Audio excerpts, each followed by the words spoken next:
D'abord, je me suis interrogé sur la définition des acquis sociaux. Chez nous, les acquis sociaux ont deux caractéristiques.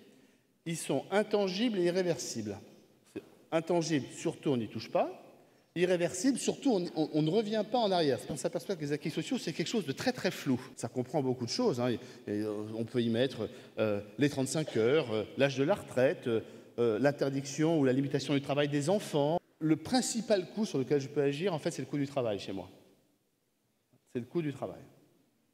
Autre élément, l'évolution des mœurs, par exemple. Je me suis penché sur la réglementation du travail des enfants, qui est un acquis social.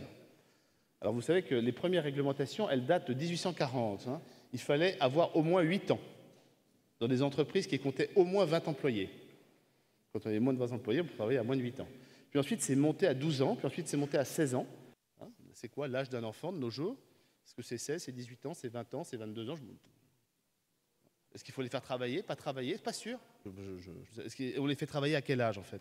Alors, je ne vous parlerai pas de l'âge de la retraite, acquis social, 65, 60, 62.